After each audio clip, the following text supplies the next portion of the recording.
Hi, this is Debbie from Organic Oasis Zone 9B.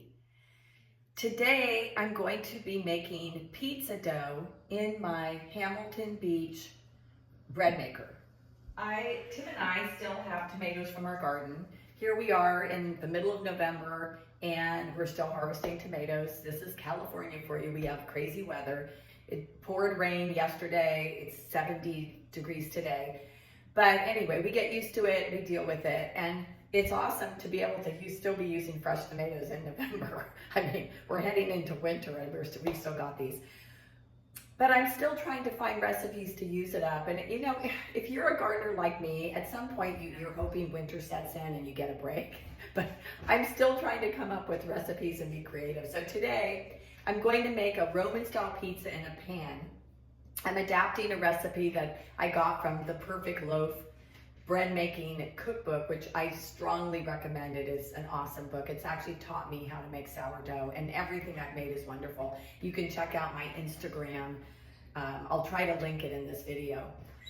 So I've got these tomatoes and I want to make the pizza, and I've made the pizza dough, the Roman style pizza dough in that book before, but it is really an all day process, and you have to stay near your kitchen, and you have to keep doing folds and stretches, and so it's hard to get anything else done.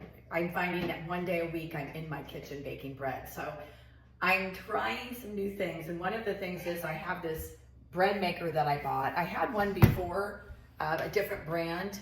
I gave it away to a friend because it was way too heavy for me to even lift. So, and it was metal. It was a heavy duty, great machine, but I needed something. I'm getting old now. So I needed something to, that I could actually manage and lift, especially if I was putting it up in big high cabinets. So this is at Hamilton Beach, and it's relatively inexpensive. When I bought it, I think I paid, $70 for it. I don't know how much it is right now, but I'm going to try to make that Roman pizza using this bread maker. So follow along with me and let's see how it turns out. I think it's going to be successful. I've watched a lot of YouTube videos on other people using their bread maker, and I'm going to tweak this. I've never done it before, so stay with me, but I think it's going to be awesome. Thanks for watching. Okay, so we're going to get started today. Now this bread maker, most bread makers, you start off with the liquid, then you add any other additions like salt, your fats, butter, olive oil, whatever fat you're putting in, milk, any liquids, and then you go into your salts, and then you add the flour, and the yeast always goes on top. So because I'm doing sourdough using my starter, I'm going to follow those same steps. I'm going to start with the water, and then I'm going to add in the salt, and then I'm going to put in my flour, and I'm going to put my starter right on top. Everything has to be measured. So I'm going to start off. The recipe is calling for 328 grams of water. I'm going to go ahead. I've got my scale, so I'm going to put the bread pan right on top of the scale here.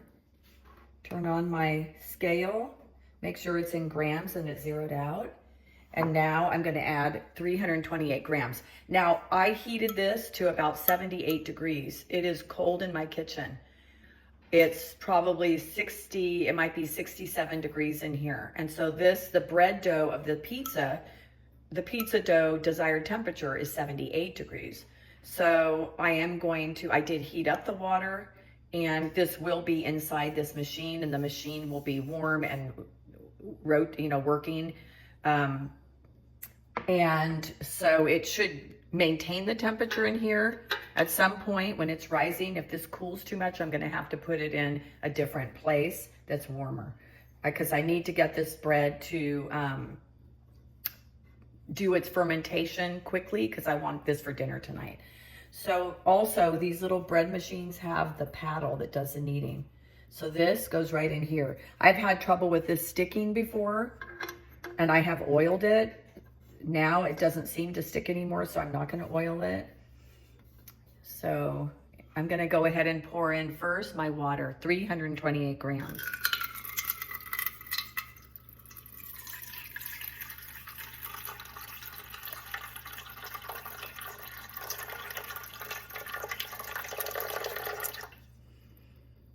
314. So it's 328. It's at 324.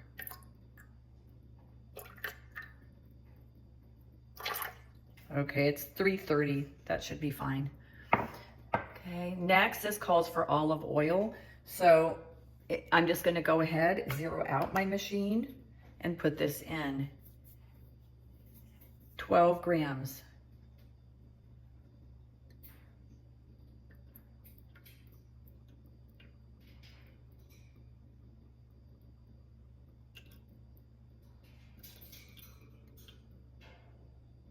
A little bit more. There we go, 12. Next, I will put in my 10 grams of sea salt. I misplaced my spoon. Here's my 10 grams. Make sure you zero it out and put in 10 grams. So this is completely different than if I was going to be making this by hand using my KitchenAid or just kneading this by hand. So the ingredients are in a completely different order. But because I'm using a bread maker, I'm going to follow the bread maker's recommendation for how to add the ingredients, and we'll see how this turns out. It may be that I prefer making it in my KitchenAid and by hand, but it takes all day versus if I can speed the process up, I might use the bread maker recipe more often if it's quicker. Okay, next, so I have put in the salt and the water and the oil. The only two ingredients left to put in is flour and the levain. So it calls for a 00 flour or white flour, 11.5% protein, 420 grams. So I use the recommended 00 flour. Can you see this? So that's what I'm using. It's great because it's for pizza. I just buy this at Safeway.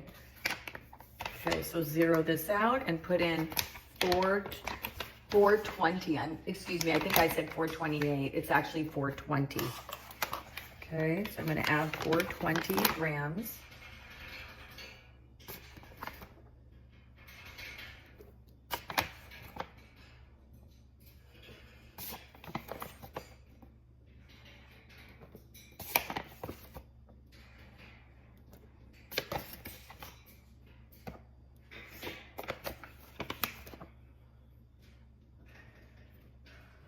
I'm at 339, 379. Okay, I'm at 400 and I need 420. 413, 15, 18, 19. I'm at 419. 420 right there. And then it calls for 51 grams of whole spelt or whole wheat. I like using spelt. I have my organic spelt here. And that is 51 grams, zero out. And put in 51 grams of spelt or whole wheat.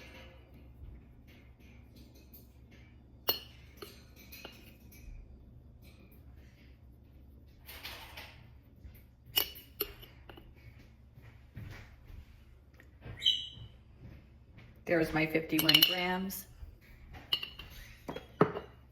So now I have added the flour.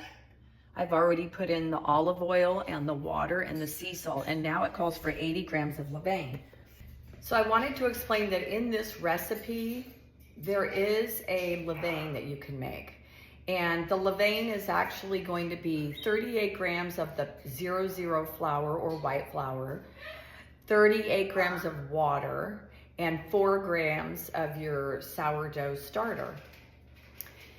So, but there's an option that if you keep a starter going every day on your counter and it's bubbly and fresh and ready to go, and you have enough of it, you could go ahead and use the starter, your everyday starter, in place of making a levain. And that's what I am doing. This starter's been going since March of this year. It is looking good. It's nice and bubbly. It's doubled in size. And so I did not make the levain last night. This This starter that I keep is 50 grams of white flour, 50 grams of water, and 5 grams of sourdough that I carry over. So I'm gonna go ahead and use this. Now this calls for 80 grams of levain to make this pizza dough. I may not have 80 grams in here, and if I don't, this is nice and healthy, but I do have this discard that I keep in the refrigerator, and I will, if I don't make the 80 grams with this, I'm going to add some of this to equal the 80 grams. I've done this before, it seems to work, but my starter is really good, it's in really good shape, and I'm hoping I have 80 grams here. However, I need to keep 5 grams of this aside to start to continue it so that tomorrow I'll have more starter. So I can't use all of this, I have to keep 5 grams. Okay, so I'm gonna put in my 5 grams here just to make sure I don't use it all up and end up with no starter to carry over. So I'm just gonna put 5 grams in here, and then I will add 50 grams of white flour, 50 grams of water, and I'll have my starter going. Okay, so this is about, right here is about 4 grams. I'm gonna put a little bit more in here. Oh, yep, there we go. There's the 5 grams. Okay, now I can put this back on here. Make sure you can see. And now I can use all of this starter in here. I need 80 grams. Here we go. I like to use this little silicone spatula because it makes it very easy to get the sourdough discard out. So I'm gonna go ahead and start scooping. Okay, we're up to 40, 50.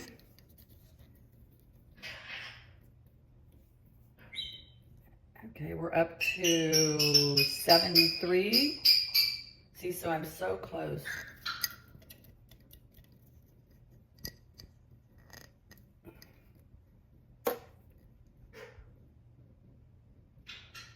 There's my 80, actually a little more, 81, so perfect. It's perfect. Okay, so here we go. In this little bread maker container, I've already added the flour, the white flour, or pizza flour, 00 flour. I put in the 420 grams. I put in the 51 grams of spelt flour. I put in the I'm reading from the book. 12 grams of the extra virgin olive oil, 328 grams of water heated to room to 78, 10 grams of sea salt, and 80 grams of the levain. So now let me show you what we do next. So the actual recipe that I've been using in the cookbook, it's a traditional sourdough bread recipe where you mix it and then you do a 3.5-hour bulk fermentation with 3 sets of stretches and folds. And then you do a 3-hour proofing at like a 74 to 76 degree temperature room. And then you can make your pizza dough and bake it. But since I'm converting it to the bread maker, I printed out the cycles for this particular machine. The total cycle is 1 hour and 30 minutes. And that includes mixing it, kneading it, and letting it rise.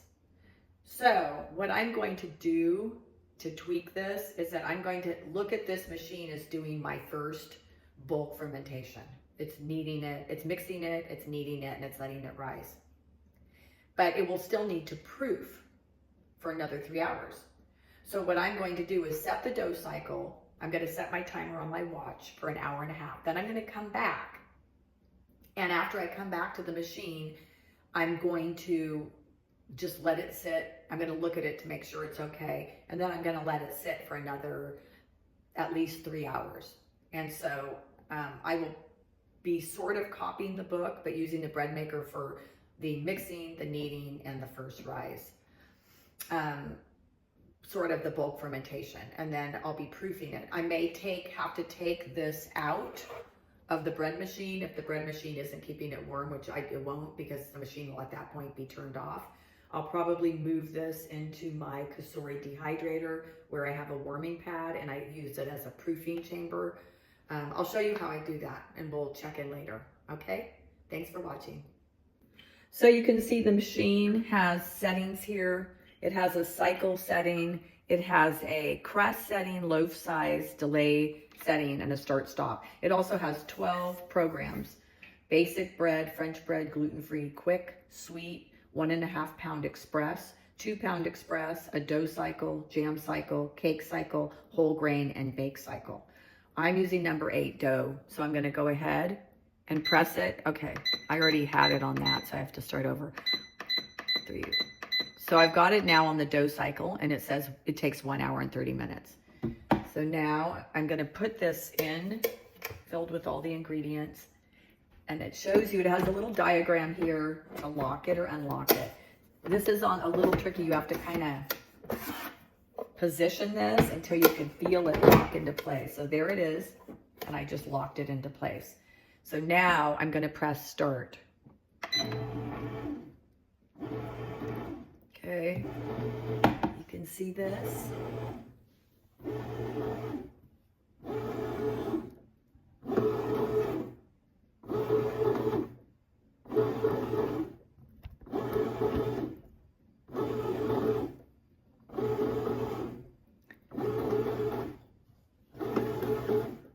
As you can see, it has speeded up now.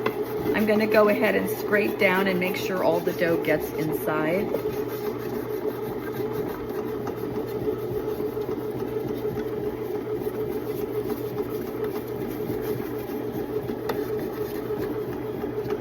Okay. We're going to go ahead and leave this, and we'll be back in 1.5 hours. So the dough has finished the cycle in the bread machine. It was in the bread machine for 1.5 hours. The machine did the mixing and the kneading and the first rise or bulk fermentation. So I'm looking at the dough. It's actually looking really good. If I do the poke test on it, it needs more time to proof. It's basically springing back slowly, but not quite filling in. It's getting very close. So what I'm going to do is I'm going to go ahead and I'm going to check it out here. Okay, so if I take the dough and I pull it up, can you see this? The window pane test. So the dough is doing really well in here. I'm gonna bunch it. I'm gonna do I'm wetting my hand so it doesn't stick too much. I'm doing one quick fold in here. I'm gonna leave it in this pot, in this bread pan, just mainly because I don't wanna have to,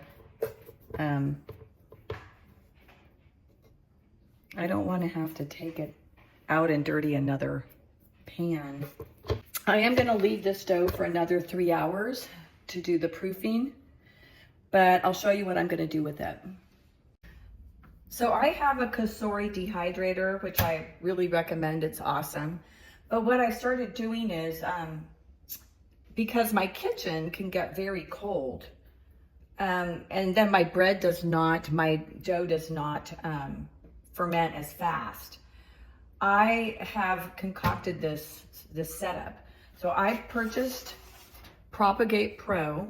It's a heating mat for making kombucha. And it's warm, just not lightly warm. I'm not exactly sure of the temperature. They say it's supposed to be about 80 degrees. What I do is I put it in the bottom of when my kitchen is cold, I put it in the bottom of my dehydrator. And then I put my starter or my bread or whatever I'm doing at the time in here.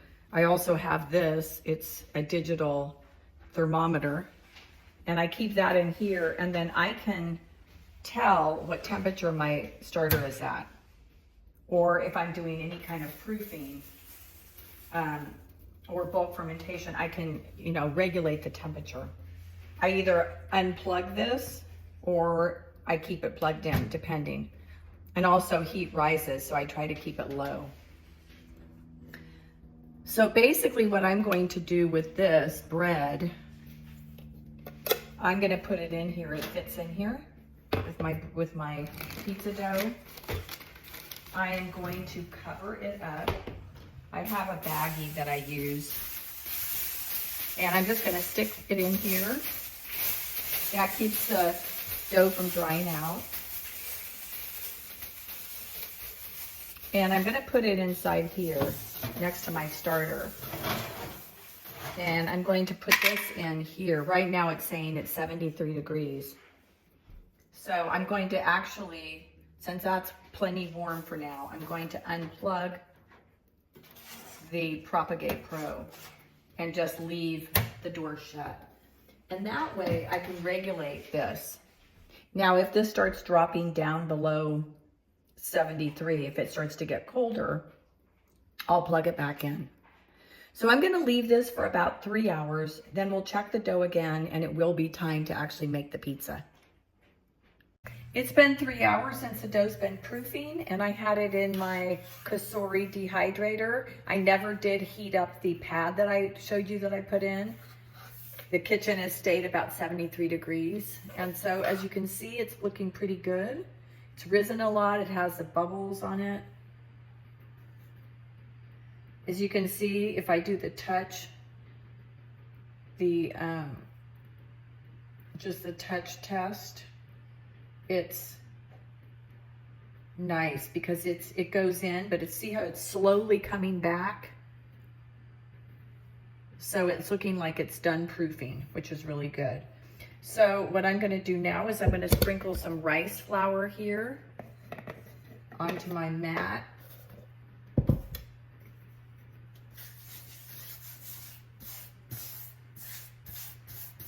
This is the tricky part. This dough is pretty hydrated and a little difficult to work with.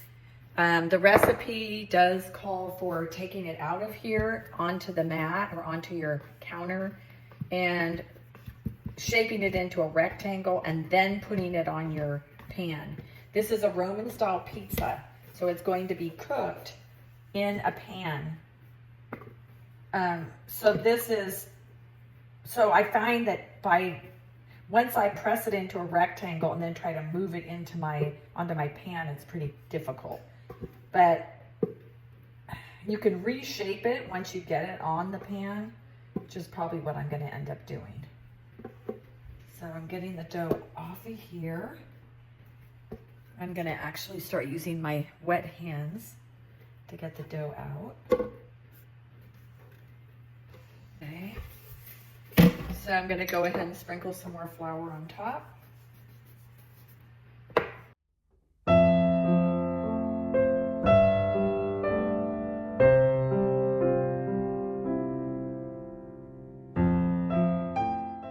Okay, so I'm not going to use a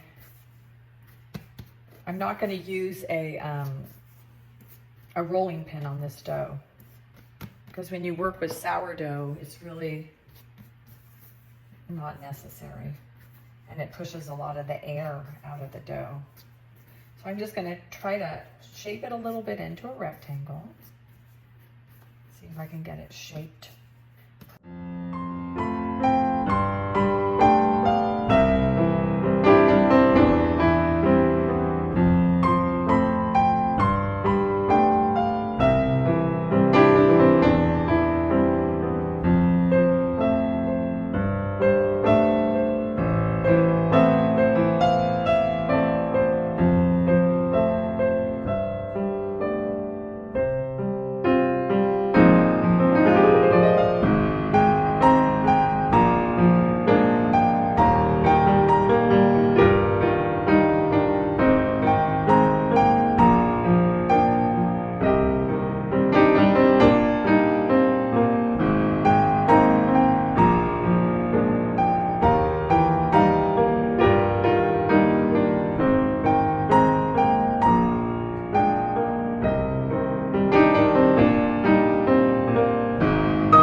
pizza is coming along. I'm getting ready to prepare it and bake it, but I just realized I had run out of pizza sauce. So I'm gonna make a very quick pizza sauce.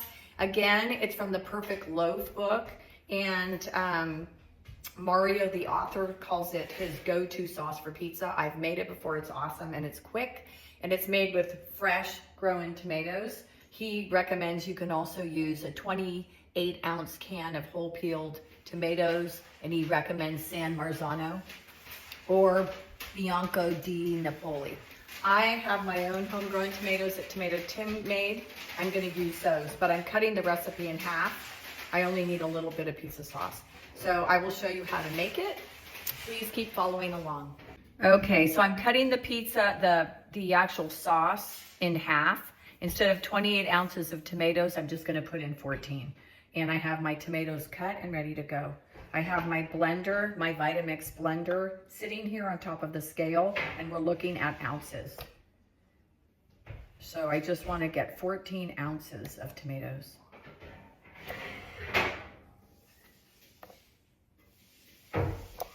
Okay, that's only 11, so I need to get another tomato. Here's a small one. I'm going to go ahead and just cut it up quickly. So I've got my 12, 13, 14 right there. So there's the 14 ounces of tomatoes. Now I'm going to put in, he calls for 20 grams of extra virgin olive oil. Since I'm cutting this in half, I'm doing 10 grams. So I need to switch this from ounces to grams. The scale needs to be on grams. Okay, there we go. And instead of 20 grams, I'm doing 10.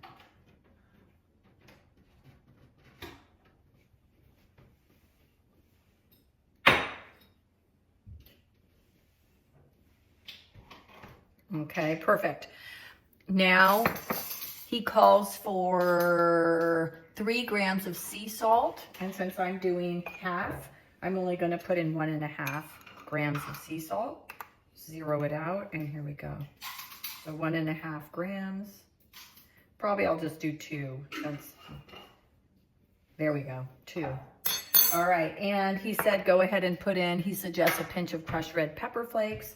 And since I do my own peppers, my own dehydrated peppers, I'm just going to sprinkle some in here.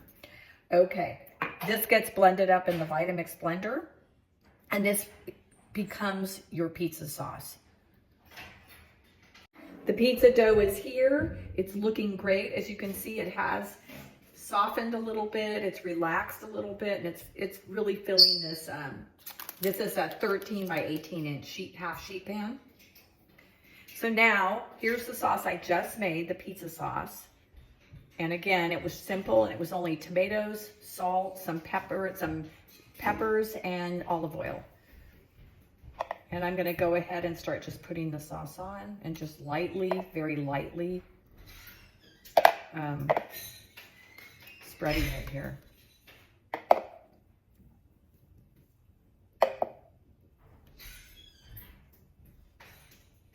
This pizza is actually cooked with just the sauce at the beginning, so we're not going to put all the toppings on yet.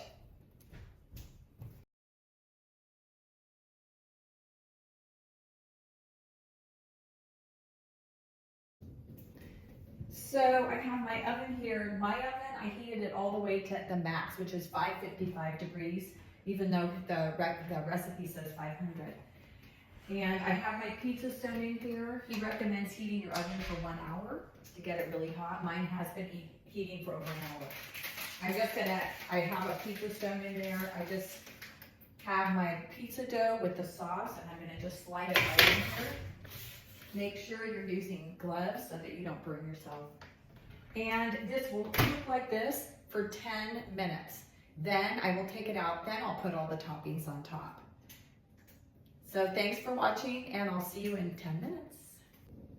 I don't want to forget to let you know that now the oven is turned down from 500, in my case 555, to 425. So once you put the dough in with just the sauce, turn the temperature to 425. Okay, so here is the pizza dough with the sauce on it. As you can see, the sauce was very light. The bread is not cooked yet. I mean, the pizza dough is obviously not cooked yet. It has another 20 minutes or more to go. So this is just the point where you're putting your toppings on. These are the toppings that we're putting on our pizza today. I'm just putting on some mozzarella, shredded mozzarella cheese.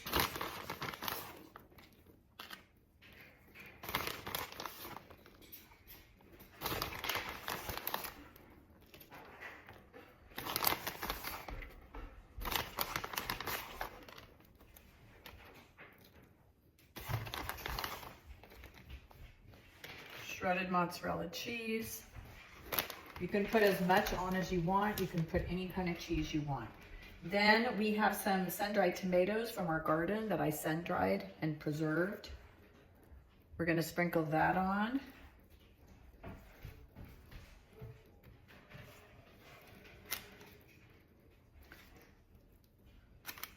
This is going to be a vegetable pizza. I'm not putting any meat on it.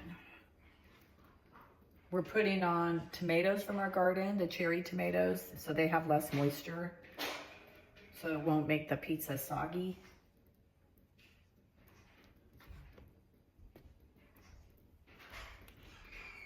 We're putting on olives, black olives, sliced in half.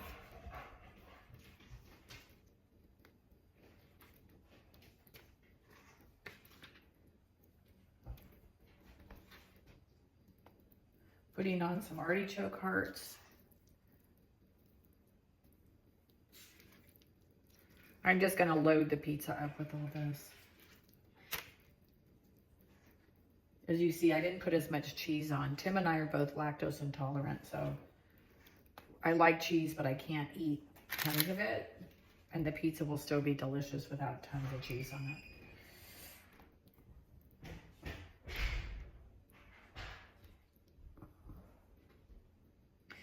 I do plan to sprinkle some Parmesan on top though, some Parmesan cheese. Sprinkle this. I'm actually running out. I may just put the rest of it on because I don't like keeping little bits of things in my refrigerator. Okay, just go like that. Just sprinkle. Yep, just sprinkle it all on. Get it all out of here. Okay, now this looks like a real pizza. So now what we're going to do is we're going to put it back in the oven. Remember, the oven has been turned down to 425. We're going to put it back in the oven for this time 20 minutes. And I normally cook my pizzas a lot longer because I like my crust really crispy. And so I'm going to check it in 20 minutes, but I may cook it longer. Here we go into the oven. So the pizza is out of the oven, and now I'm going to cut it. And I usually use kitchen scissors when I do this. So here I go. I'm just going to cut 2 pieces for now.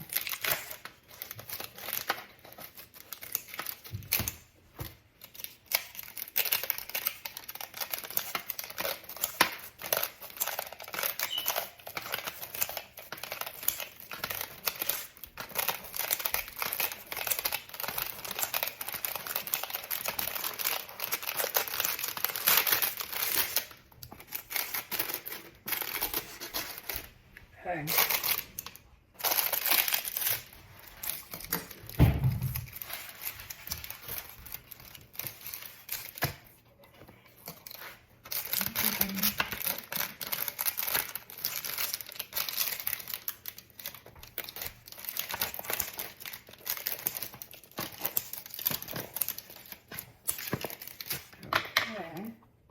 So let me give a good look of this pizza. So here is how the pizza looks. Let me see if you can see the bottom. I wanted it crispy.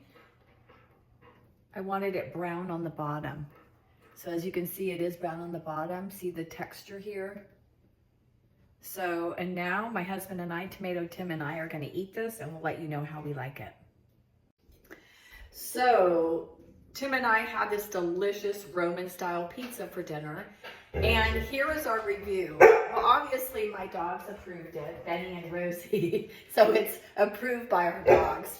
But so this is a Roman style pizza, and I think making it in the bread maker was successful. I have made it the traditional method, like I said, where you do bulk ferment and proofing, and you do folds, stretches and folds. This came out, the dough came out just as good as doing it the other way, the traditional way. So I think the bread maker was okay, using it to prepare the dough. It did give me more time to get other things done while the bread machine was doing its thing. Now, the only thing about this is I want everyone to know, this is Roman style pizza. So this recipe is for people who understand Roman pizza is different than Neapolitan pizza. Neapolitan pizzas are typical round pizzas we eat when we go to Round Table or other pizza parlors. The Roman style pizza is a true Italian pizza that's meant to be like a cracker. It has a soft interior, but a very crispy crust on the outside. So when you're eating it, you will feel a crunch. This actually meets the description of the Roman pizza perfectly, but it's not for everybody. And Tim and I tonight eating this, we were saying that our favorite is the Neapolitan pizza. We really like the traditional round pizza with the real soft dough. This is great, and we do like it, but it's not our favorite. So you should try this. Try making this dough using your fresh ingredients like we did. We used our fresh grown tomatoes. We used our dehydrated and preserved sun-dried tomatoes, and you should try that with any ingredients that you have at your house. If you have your tomatoes and you want to make that delicious tomato sauce, put some tomatoes on top. You can even use up zucchinis, eggplants, whatever vegetables or herbs you have in your garden, and try making this pizza. Try it. It may not be your thing. Roman style may not be your thing. It's still good. It's good, and it makes a big pan pizza, so if you have a big family, it's going to be plenty for everybody. Tim and I still have over half the pizza left. But try it out. It may be on your list to make it as a regular dinner. You may actually like it that much. So give it a try, and comment on my video what you think of it if you make it. I want to hear if you like it, if your kids like it, if your family likes it. Please give me your thoughts on this. Okay, thanks.